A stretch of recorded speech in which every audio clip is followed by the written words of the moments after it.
need to start the recording, buddy. Wait, editing, Zach. Can you hear him?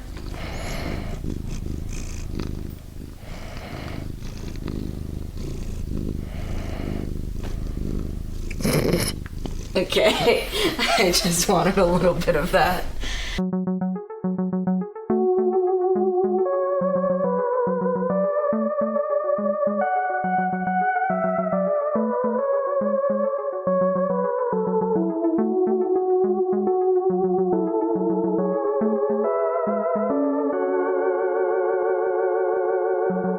Hey everybody, and welcome back to another episode of Who Is My Doctor? Who is my doctor? Who is indeed. I'm your host, Zach, and I know a lot about Doctor Who. And I'm also your host, Cassie, and I don't know a lot about Doctor Who. And today we're looking at our second Christmas special, The Runaway Bride. Hooray! Yeah, this is the introduction of the only character that I think you were aware of. Yep. Prior to us starting this podcast, other than, I think, the Doctor himself. Yeah. Or themselves. My God, could you imagine if I had known about K9 beforehand? We would have started watching. We would have watched that episode so many times. Affirmative.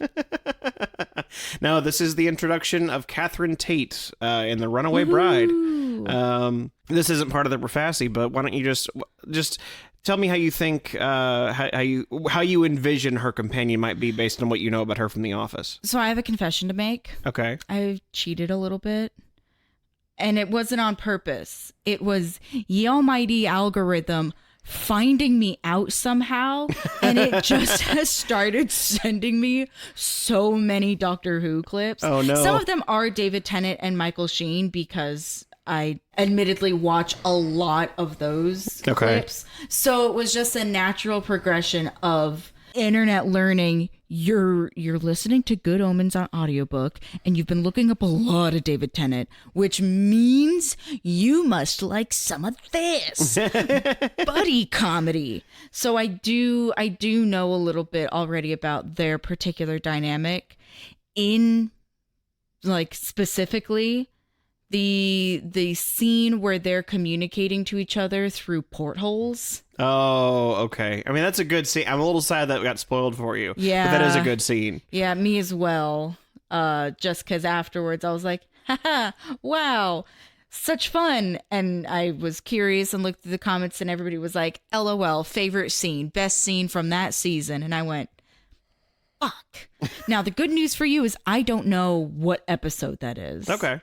So it will still be a surprise whenever it does show up. Yeah, well, we'll see it when we get to it. But what I'm getting at is I am very excited for their particular dynamic because Catherine Tate is, I feel like, more of an equal to David Tennant than Billie Piper was. And I nothing against anybody, but Catherine Tate is a bit more of a powerhouse in that element, whereas I could see that, yeah. Billie Piper is a little bit more, she complements in more subtle ways, whereas Catherine Tate is, in this context, the Michael Sheen. I could agree with that.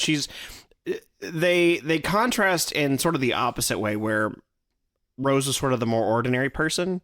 Catherine Tate as an actress is a much, like, louder presence. Like, she's not playing a character you can project onto like you could with Rose. Which, to be fair, Rose, that's not to say Rose didn't have defining features, but she was just dense enough as a character that she stood on her own, but thin enough as a character that you, being, like, you know, your typical teenage girl, could still project parts of yourself into her. Yeah. Catherine Tate is not that kind of actress. She or at least in my head, she and Lucy Punch live on the same, like, they live on the same street in my brain. You know who that is, yeah? Not offhand. She literally I only know her from one character, but somehow she's managed to play this single character 4 different times. Okay. She is an evil stepsister in many Cinderella iterations. Interesting. Specifically, she's in the Disney Cinderella remake. Okay. I believe her character wears that, like, acid yellow and black are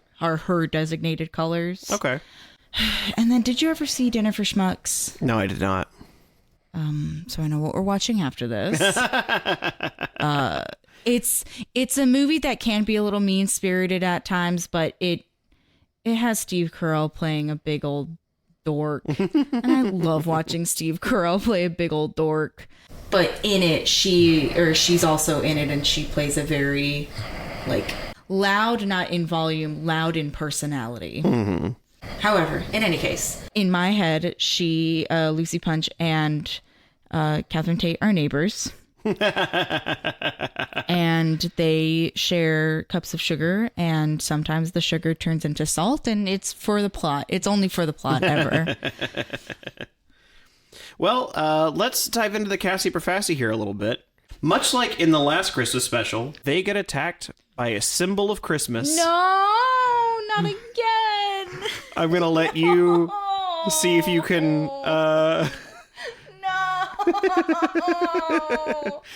No, because I so confidently said reindeer and gingerbread man last time, and I couldn't have been more wrong. Well, you get a moment because I didn't know that trees could attack people.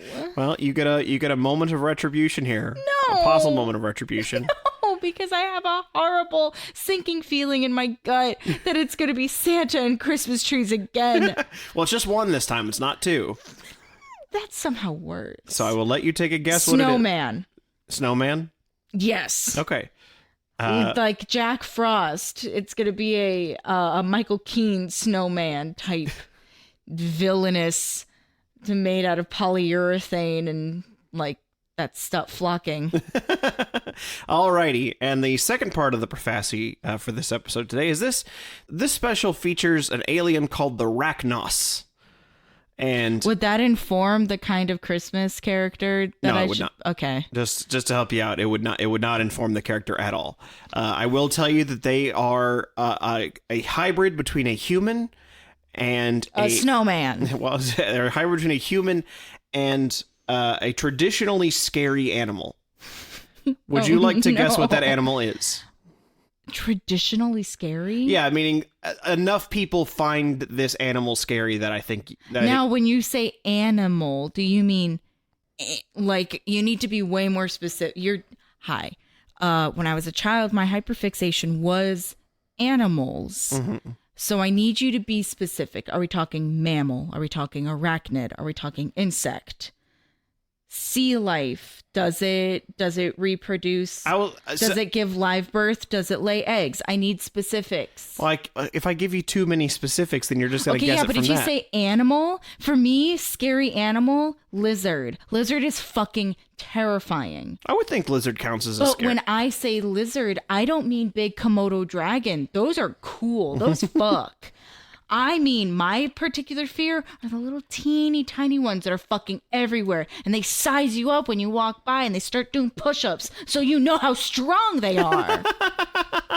Okay, so I know that it's not tiny garden lizard. Or tree frog, because that's another one for me. Also, when I say traditionally scary, what I mean is, if you think of a character, let's say your traditional, like, housekeeper character in a TV show would scream at the sight of it. Okay, but that could also be something, like, malicious. Like, it was a big barking dog. It was a pit bull or, like, a German shepherd, which those dogs are not scary. They're misunderstood.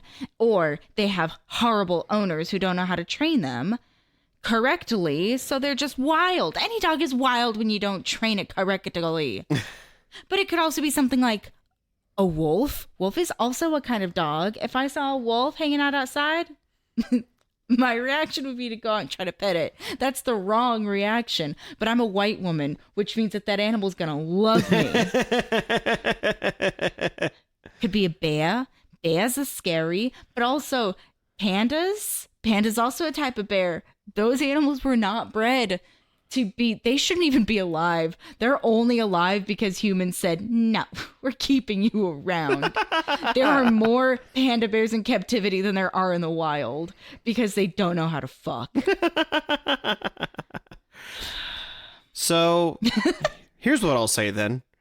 You've listed quite a few things over the last couple paragraphs you've said. And I will tell you, one of the things you've listed is the right answer. No. Okay. So I said, me being like, can I go back and listen to what I said? So I don't think Komodo dragon. You said housekeeper in particular, and because we are in the UK, probably not bear. I don't actually think that there are any bears native to... I don't know. Maybe like one, but not as like brown bears. That's here. And brown bears will end you. Black bears, they can chill. I had it described to me as black bears have a gut, brown bears have a six-pack, and I've never forgotten that analogy. So I don't think bear. I thought spider. I don't think I said spider. You said arachnid. Well, yeah, but I don't think you would consider that because I also just went on like a 10-minute tangent. I was including that chunk of time as well. No. Okay, fuck. Okay, so it's either going to be spider because I'm also thinking about logistics and I'm trying to tap into the mind of the show. Wolf alien hybrid sounds really cool. That's not scary though. That just kind of sounds like the prints that I have hanging up in our room. We also sort of had one of those already earlier this season. Cat, like mammal hybrid. So I could see them leaning more towards... I could see them leaning more towards like a spider human. Okay. Because I don't think we've had spider. We've had something a little lizardy, bulldoggy looking in the Love and Monsters episode. There was the one alien that had no name that looked a little bit like a French bulldog, but not enough. The one in the Scooby-Doo hallway? Yeah. But also looked a little bit like Alien, or no, not Alien, Predator. I haven't seen those movies ever. I'd like to. I'm going to go with Spider. Spider? I think that one, since you said that you considered that in the chunk, I would think it would... I don't think anybody's specific fears is small garden lizard. Or hello, doctor. It's just a tiny little Komodo dragon. Or not Komodo dragon, a little like gecko. Or a desert toad. Have you seen those? I don't think I have. No. They bury themselves in the ground, and then when it's monsoon season and the ground is wet, they come out for water, and they just they're awful. They're so scary. This is the episode where the doctor meets the Geico lizard who tries to sell him car insurance. I mean, they are both British. Well, let's find out if the doctor gets attacked by a snowman and if the Arachnos is part spider, part person. Oh my god, Arachnos. I am so hard on spider now. My notes just say snowman and spider. Well, let's find out if snowman and spider are correct. You can't say it like me. I didn't. Let's watch the episode.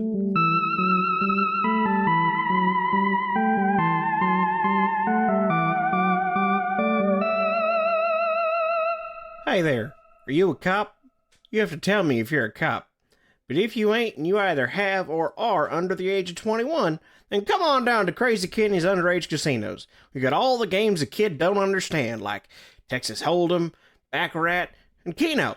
Even I don't know what Keno is, but it's always time for you youngins to learn. Bet your allowance. Bet that first paycheck. Heck, come on down and try to double that birthday money from Grandma. The house can't win every time, right? Crazy Kenny's Underage Casinos. It's only illegal if you're a cop.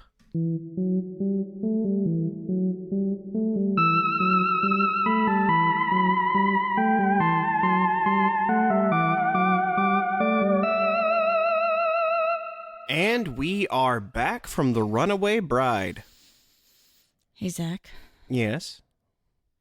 Remember when they showed the inflatable snowman? There were two of them. There were two inflatable snowmen. Yeah, and then the third time it was deflated. Much like me. A bitter reminder about how wrong I could be, not once, but now twice, over the same goddamn thing. They even hit me with the tree, the thing I didn't think they were gonna do again. Yes, in fact, it was exactly the same Santas as last time. Oh my god! Oh my goodness, I was so wrong. Oh, I had really wondered if you were just gonna like guess the thing that happened because it was the thing that happened, or if you were going to go way off because I had told you. It was because I didn't know where you were going to go, but man, that was exactly what I had hoped would happen. For context, when they came onto the screen, I threw my notebook onto the floor, tossed my pen across the room, and walked into the kitchen and made myself some chocolate milk because I was so angry. I needed to calm down and give myself a treat. Yes, you were quite unhappy to discover you were wrong about the same question Twice! that had the same answer. Twice now. But deductive reasoning did mean that I got Rachnos correct. Yes, you did. Yes, the Rachnos are part person, part spider. Spider. Yeah, just with little paws. You can call them paws. I guess they're paws, but they're also claws. No, they're paws. They're little pointy paws. Little pointy paws. Because she can't do anything else. They're not articulate. It's the whole arm that moves. She has to tell other people what to do. Yeah, and she gets like pointing at things with it. You kept thinking it was a big finger, but it's just her entire hand. It's the way that I point directions to people like I work at Disney, because it's disrespectful to point with a finger, because in some cultures finger pointing is bad. It's derogatory. No, it's disrespectful. Yes. So you point with a whole hand. That's what I do at work as well. And the great irony of the Rachnos is that when she does it, she's doing both. She's pointing with one finger and her whole hand. Yeah, it's like the scariest, most gentle thing I've ever seen. Yeah, so this was our second Christmas special here. Very, very sort of like barely a Christmas special. Like it's set on Christmas Eve. Yeah, and they brought back the fucking Santa Claus. Yeah, but if you ignore those two things, this could easily just have been dropped into any given time of year. And the explosive ornaments? Yeah, but those were also still connected to the robots. Like, those were the robots doing it. Oh, you mean their little RC? Little RC race car. With the longest antenna.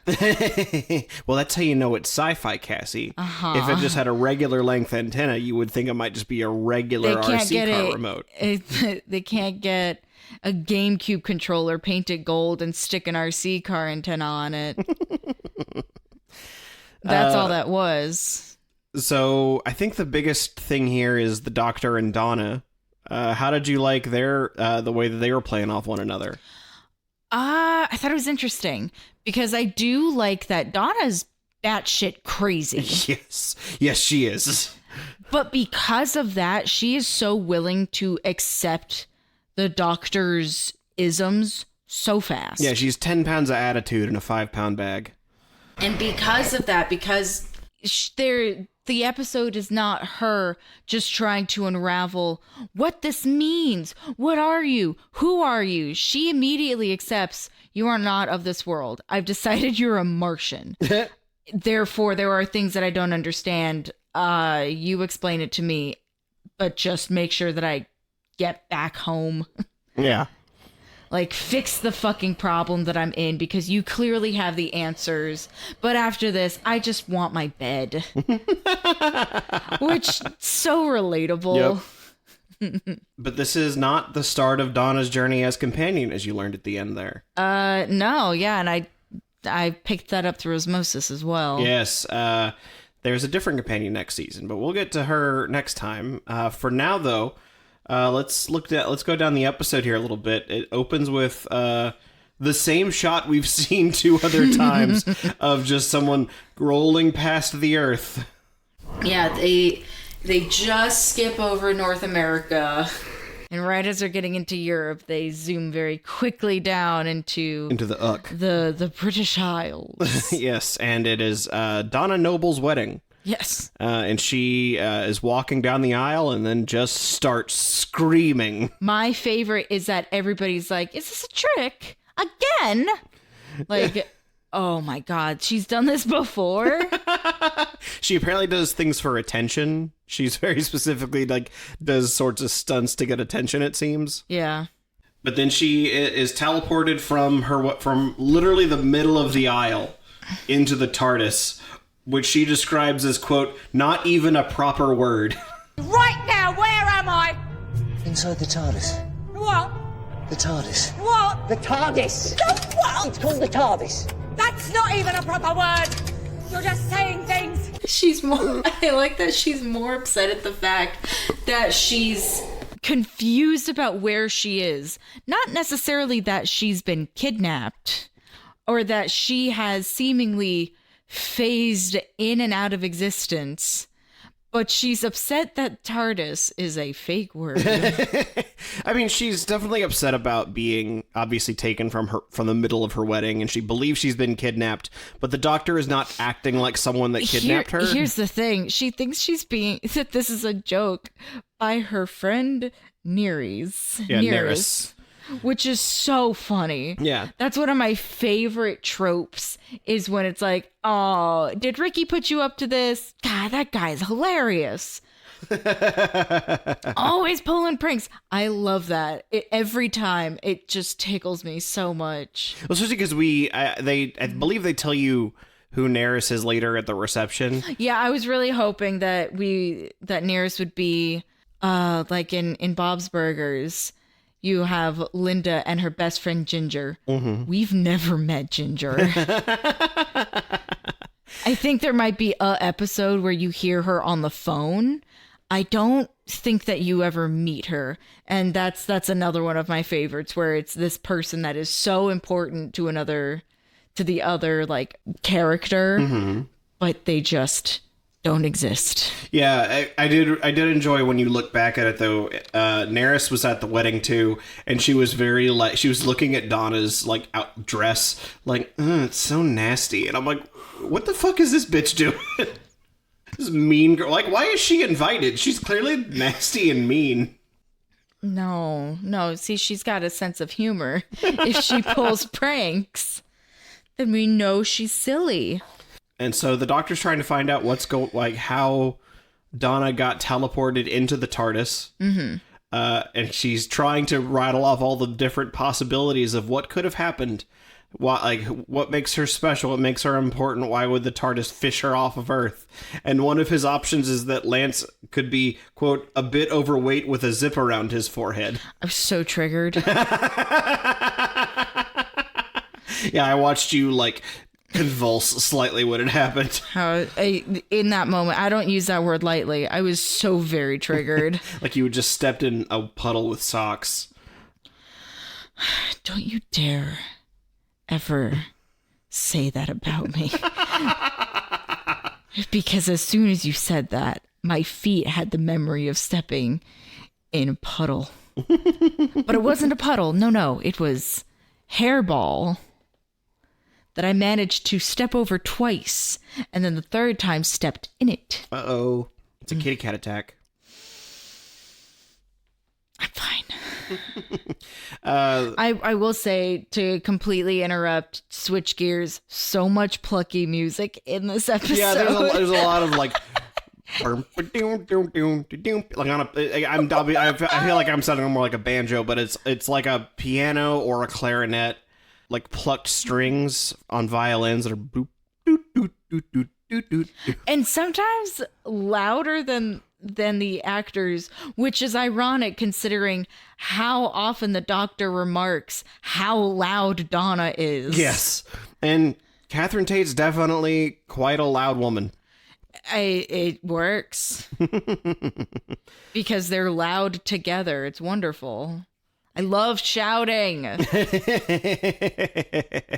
So as they're wandering around, the Doctor realizes that it's Christmas, and they try to hail a taxi, but for some reason no one wants to help them because they think that Donna is either drunk or a man in drag. Do you have this effect on everyone? Why aren't they stopping? They think I'm in fancy dress. So Charlie! They think I'm drunk. I'm falling nowhere, mate! They think I'm in drag. if I was a taxi driver and a drag queen is trying to stop and get a ride for me, absolutely I'm stopping. Although I guess those ladies need help. I guess we have learned that the UK is a little less kind to drag queens. I guess. Just Turf Island over there. As they're trying to get around town, they are, as we talked about, attacked by the same Santas from the last Christmas special. They're even still holding their instruments. They're bassoons of terror.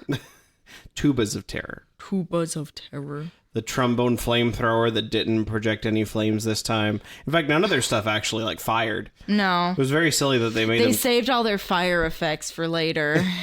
Yeah, they carried them around, I guess, just so you knew these were definitely the same Santas or not. Well, because here's my theory, is that they did that. They didn't actually fire anything because they saved all of their money for the Empress. What was neat about the Empress is that she's backed up into a pile of gas tanks and almost looks like a brewery is going on behind her. Toxic waste, if only because that's where all of her mechanisms are and her rigging. Yeah, and she keeps having to I almost wonder if she's on just a jib arm because she keeps kind of going up and down. I think so, because this poor woman is in I don't even know how you would describe it. It is not even a full bodysuit. Everything but her face and neck are immobile. Yeah, I mean, her arms are kind of doing their thing too, but her hands are bound in. Yeah, but there's not a lot of expression that she can do outside of looking around very wide despite her very dark contacts. Which is incredible because we say that she doesn't have a lot of expression she can do. She does so much big emoting by twitching her head from one side to the other. That's all you can do in that makeup. Yeah, because she's also got fangs in her. She's got a whole denture system going on. So which you can hear when she speaks. He shall come to me, and the beautiful bride. Such secrets to unlock. I shall descend this night. I shall descend upon this earth and shine! And that's not on the fault of anybody else. There's only very few times actors have worn full dentures and still sound normal. And that's because you're Rami Malek portraying Freddie Mercury. And that is your job for 2 years. Yeah, and it's really impressive how they've done as much as possible to hide the fact that is a human being. They've got this big crested head. They've got her painted all in red. They even animated all the eyeballs they put on her. Mm-hmm. So clearly her eyes are blinking. Well, those eyeballs are, the eyeballs themselves are practical. The blinking is done digital, in post. Yeah. But even still, it's very cool. Yeah, it's fun little touches that some people would have skipped over, but I think the benefit of this being a Christmas special meant that they had the time to get all of these little fun details in there. But yeah, the only thing they've really kept of her that is still humanoid is generally a torso, arms, and head. But even then, the head has this growth on top of it, so it's more just you have a sort of human shape underneath all of this stuff. And that's just because you're putting makeup on a person. Yeah, it's gonna look like that anyways. Yeah, it's really impressive how they managed to pull all it was giving Supreme Leader in the Captain EO universe. You think me beautiful? There's just a lot of the same Yeah, as even with the big, because she still had all of her fingers, but it has the same vibe because all of her fingers were long and pointy. But even because at least in that one, she's suspended from the ceiling, so she's kind of immobile as well. Yeah, in this case, there's still a big web in the ceiling. She's just not in it. Yeah. Going back a little bit to the Santas, one of them kidnaps Donna, and they have our first TARDIS car chase. There's more after this. I honestly can't remember off the top of my head if there is one or not, but it's the first. It's definitely the first one we've seen. Oh, it's stupid. With the TARDIS zooming down the highway. And the kids just so excited. Bobbing and weaving between cars, giving one car a little pat, just... Oh my God, it was so dumb. I didn't even put a note about it in my notes because I just went, this is stupid. Next. I did like the little moment that they had, though, where he's trying to get Donna to jump, and Donna's like, you lost your last friend, though. Why would I trust you right now? I like that his response is, she's very alive. Is that what you said to her? Your friend? The one you lost? Did she trust you? Yes, she did.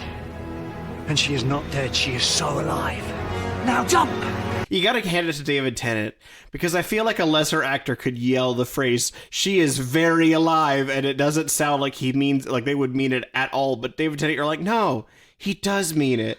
Well, because the interesting thing with that is that for the whole episode, because this is happening immediately after. Yes. Immediately after he has spent 6 months trying to find the hole in space and time in which he can reach out to Rose for only 2 minutes to talk to her and not say anything. Or having the implication be that he was going to say I love you but doesn't say it in time. And we as the audience don't get any kind of resolution to that. We just see him looking kind of sad, and then he continues looking kind of sad, confused as to what Donna is doing in the TARDIS as he was formally circling around a supernova. But it's the fact that he still has one of Rose's jackets and doesn't even realize that he had the jacket until Donna picks it up and goes, who's this? Is this one of your other kidnappies? I mean, the fact that it's been there for 6 months does sort of give the impression that the Doctor had been, like, holding it at some point. Yeah. For it to just stay on the railing for 6 months. I mean, I fully did that today. One of the blankets I was using, it just smelled incredibly like myself, and I was so comforted. Oh, this I can never get the smell of me. It's just like flowers and powder, and it was just so comforting. I have a comforting smell, Zach. When I want to. But the Doctor picks up Donna, and they go to the wedding reception to find they had the reception without her. It was paid for, which I understand both logics. I truly do. Because if this is our wedding, baby, you disappear, I'm not going to say wedding's off, cancel everything. I've already paid for all of the stuff. We're just going to have a sad party. Like, nobody talk to me. Let me eat cake. Let me eat this food I'm really excited about, and just leave me alone. Tables turned, though. You do that, and I come back and find out you had the reception without me. I understand. I'm pissed about it, though. Give me my plate of food I was so excited for. Leave me alone. Don't touch me. Two very, very separate but equal emotions connected to having a celebration, having a reception without one very crucial element. What's even more fucked up is when she walks in, not only are they having the reception, Lance is dancing with Nerys. I know. Like what a bitch. I mean, we do learn that Lance is also quite a bitch. I was gonna say, we learn later that Lance never really loved her. Yeah, that was sad. Oh my god, that's what it reminded me of. Hans! Oh yeah, from Frozen. Oh, ouch! I had the same reaction when I saw that shit the first time. My goodness. Just dagger through the heart. I love you. That's what made it easy. That's the sound of me getting stabbed. It's the same energy. That is the same energy as if only you had someone that loved you. Yeah, stabbed again. Is it just saying the word love? No, it's specifically the like, I'm reeling you in, and oh, if only somebody loved you. Oh. Oh, that hurted. Oh, that hurted so bad. And that's what made it so easy. Oh, no. But yes, it appears I was a fool. Lance had been feeding her particles for 6 months. Because he made her coffee. Nobody makes the secretary coffee. Yeah, the head of HR he was. Of human resources. Yeah. He was the head of HR, which, as they point out, is not... Human resources.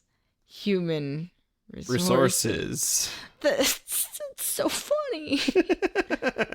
So, I mean, it's probably the only pun you could ever do with HR. It's a little, they were like, well, this is the only chance we get. We got to do it. Mm-hmm. You know, whoever was in charge of, whoever was HR in the BBC was just beaming. But he seemed to genuinely, like, hate her. He was just, like, using her the whole time. Can you imagine being with someone that you hate for 6 months? Yes, I had a coworker like that. Well, at the same time, they're begging you to marry them. Yes. Not marry, but they wanted me to be their friend. And I was like, maybe. Can we be friends? We'll see. Can we be man, friends? if they were that silly. And it's not somebody it was at one of the other jobs I've had that I clearly no longer work there. But yeah, there was a guy there who was just like, yeah, we should hang out sometime. And I was like, maybe. We'll see.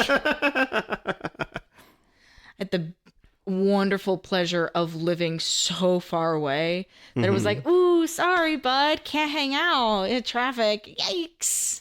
And they had a recurring motif for the Doctor that first really shows up when, well, I'm trying to remember what the exact context was, because it first showed up like early on when they're in the office and the Doctor is sort of like ignoring the like how individual people are treated and is more worried about like what the problem of the episode is, which, you know, he's right, that is the bigger picture, but it really seems like, I don't know if it's because Rose is gone in the sense that like he's hurting, or because Rose is gone in the sense that she was what made him think about these things.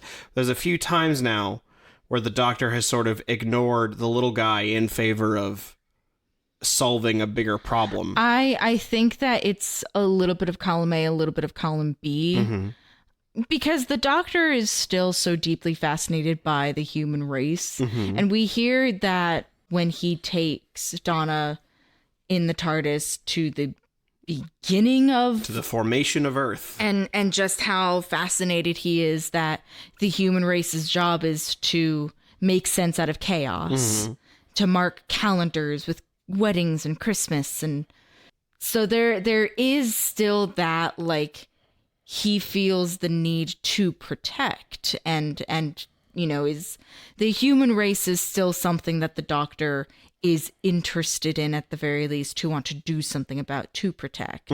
However, I also think that a lot of what the Doctor is doing in this episode is specifically running away from any sort of sad feeling. Because we've heard him talk about it before, about how a companion can spend their whole life with him, but he can't spend his whole life with them. And, you know, Rose is the first person that the Doctor has really spent any amount of quality time with since the Time War. And so the fact that not only is she gone in a place where he can never reach her, he can't even talk to Jackie or Pete or Mickey. He can't talk to anybody who is in any kind of contact, because he even brings up that he spent last Christmas just over at the Palace State with the family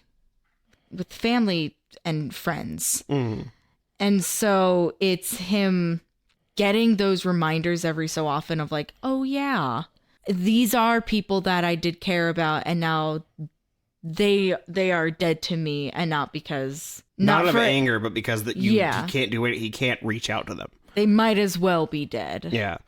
It is funny that you bring up when they go back in time to see the formation of Earth, because that was where I had really picked up on it too, because Donna is actively crying about Lance betraying her.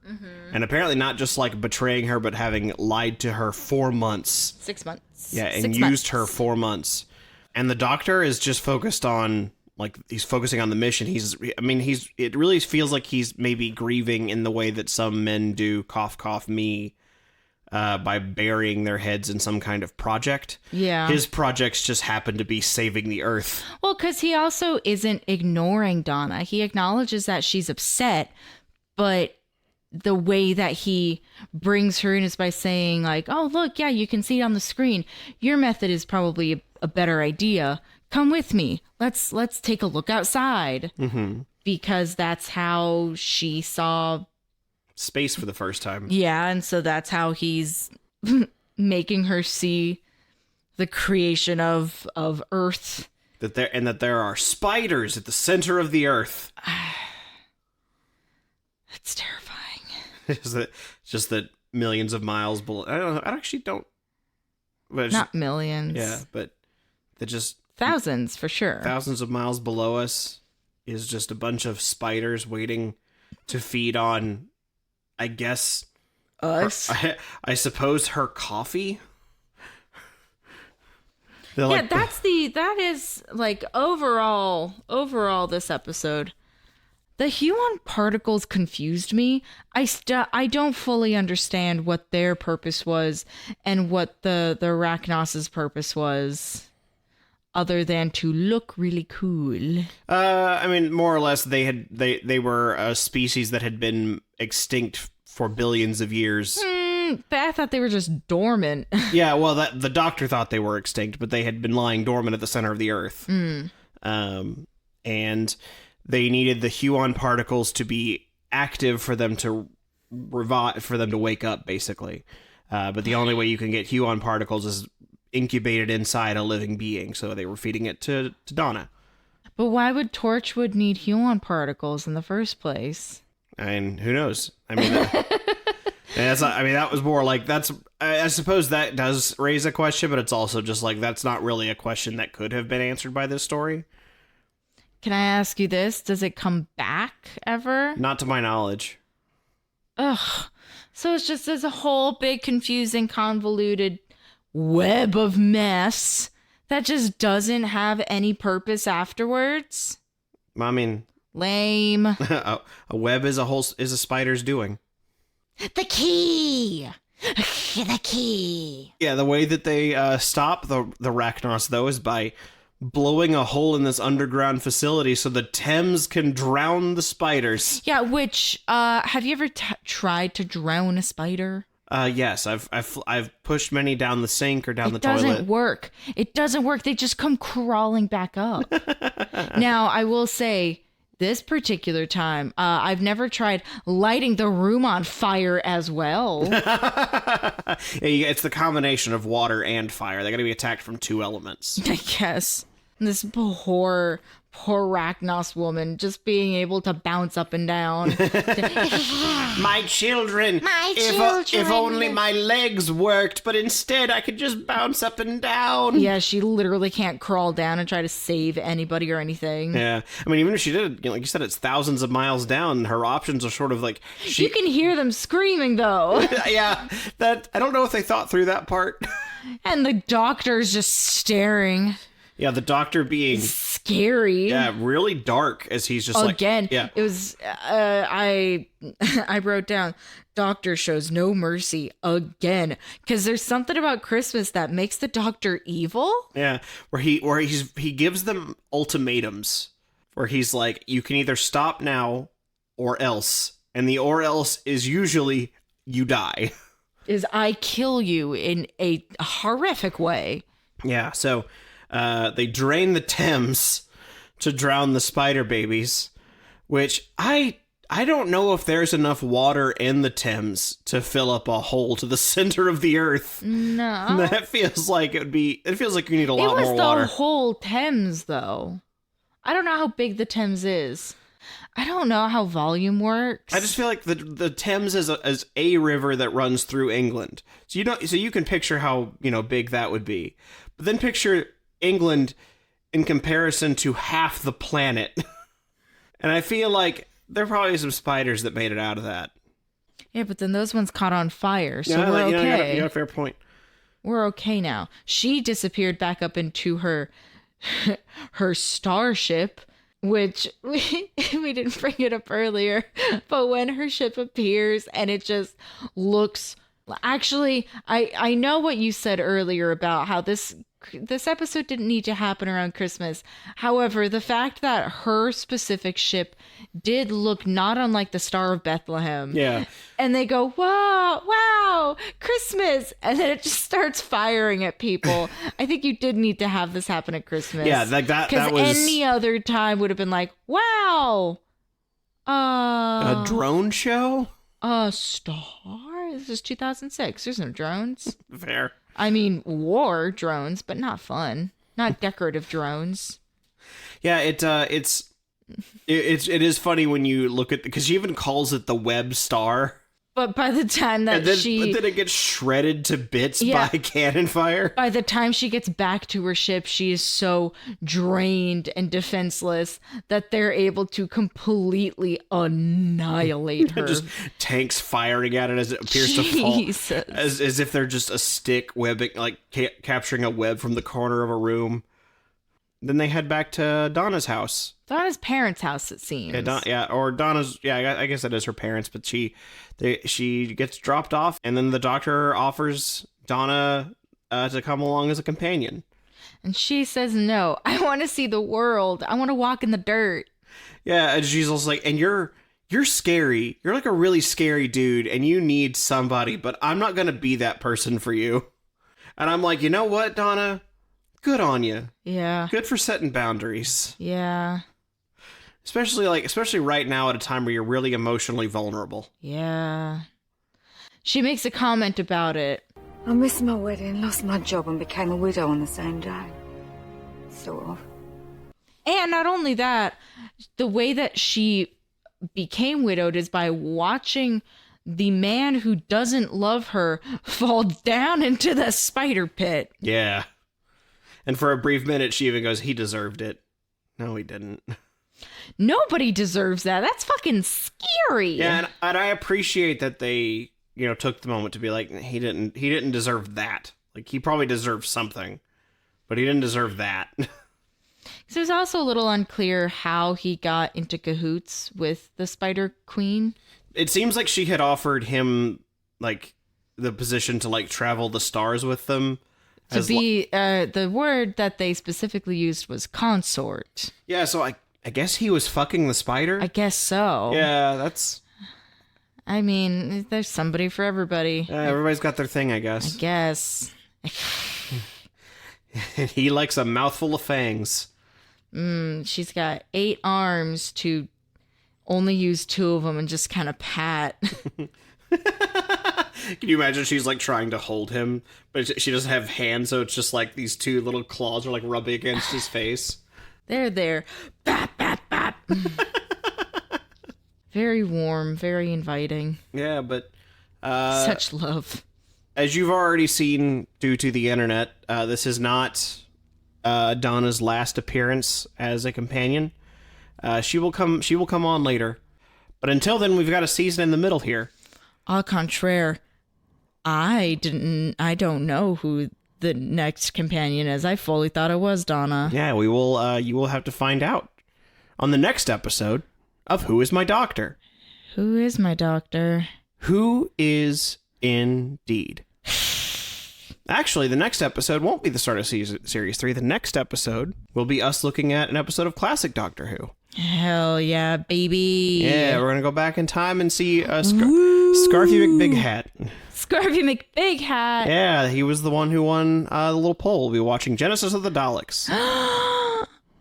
Yeah, more of your little boys. And you get to see what they sounded like back in the olden times. I'm trying to figure out a word that has mate in it, but the only thing I can think of is excitamate. Excitamate? That's not a word. Well, maybe you can think of one by the time we come to the episode. Exaggerate. Maybe you could think of one by the time we get to that episode. But for now, we will see you all next time on the next episode of Who Is My Doctor? Who is my doctor? Who is indeed.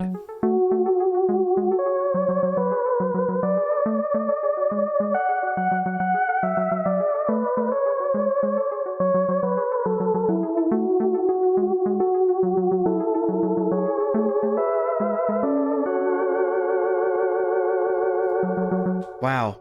Really feels like Christmas comes so much sooner every year. This time it came in March. And if this episode gave you some holiday cheer, please leave us thumbs up or 5 stars wherever you're listening to this podcast. Be sure to follow us on Twitter, Blue Sky, Instagram, and Threads at WimDpod. That's WIMDPOD. As we said in the podcast, next episode is one to look forward to because we're finally taking a look at a classic Doctor Who story. Genesis of the... Hang on. Something's up with my notes about next week. What's going on?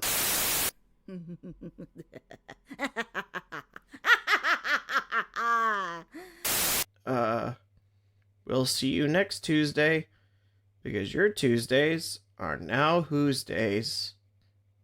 Right?